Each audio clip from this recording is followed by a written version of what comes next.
Well, now it is the defending champs, the Golden State Warriors, who are on the clock. So let's take a look here at their roller coaster ride that has been the last couple of seasons. Because remember, they reached extreme highs. That's always the fun part of the roller coaster. And then there are some extreme lows too. But first, let's go back to 2009, drafting Steph Curry, and then a couple of years later, Klay Thompson, Draymond Green, the Splash Brothers are born, they hire Steve Kerr, and a year later, they win an NBA title, and then they bring in Kevin Durant.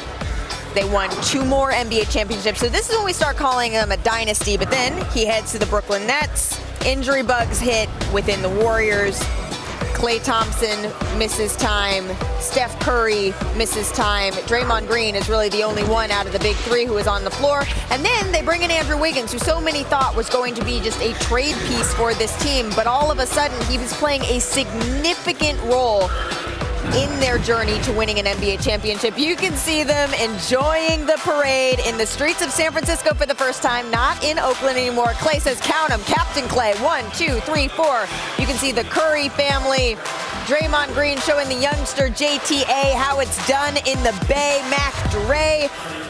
Sorry, can you not tell him from the base? Yeah, that's how that all went down. Yeah. But Jay, what's so interesting about the Golden State Warriors is that so much of their talent, yes, they acquired Kevin Durant, yes, they acquired Andrew Wiggins, but they have drafted from the ground up so much of their talent that is unique in this current NBA. Why is that, and what made them so successful there? Well, I think Golden State understood, I mean, all the teams understand it, that you have to build through the draft, and they did it methodically, and they made good decisions without having top 5 picks every time. You know, they took Steph Curry at number 7. Yeah. I think it was 2009. Yes. They took Klay Thompson 11th. And then got Draymond Green 35th in the second round.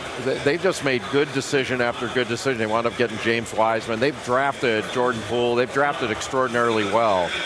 When they've been at the end of the first round, when they've been in the lottery at the top of it, all that. Their decisions were great. You got to give great credit to Bob Myers and Mike Dunleavy, their whole staff, that have just made spectacularly good decisions and good fits. Yeah. Strength in numbers seems to be more than just a mantra for them. They're able to find these players sometimes deep into the first round, even into the second round with Draymond Green, who says, fascinatingly, that he remembers every single one of the players who was picked before him. But you can see, look, that's Draymond Green, who's at the draft headquarters saying, hey, I just want to make sure who's coming to us, what kind of culture are we building here.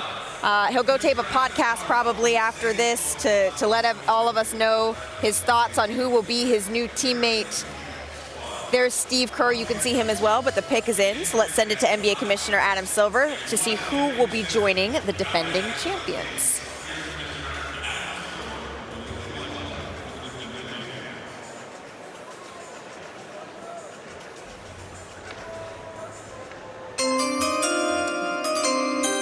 With the 28th pick in the 2022 NBA Draft, the Golden State Warriors select Patrick Baldwin Jr. from the University of Wisconsin-Milwaukee. He was a huge high school recruit, Jay. Yeah, Patrick Baldwin Jr. out of Milwaukee played for his father last year, and he did not have a very good year. But all his numbers are good. He's 6'9", he's got a 7'2" wingspan. Very, very talented. He was expected to be a lottery pick after his freshman year, but he was injured, didn't play much, and really struggled in his first year. But that doesn't mean he doesn't have talent, because injuries really caused him to miss most of the season. He's got good mechanics on his shot, a high release, and another guy that moves really well without the ball and can see the floor very well. So the foundation is there.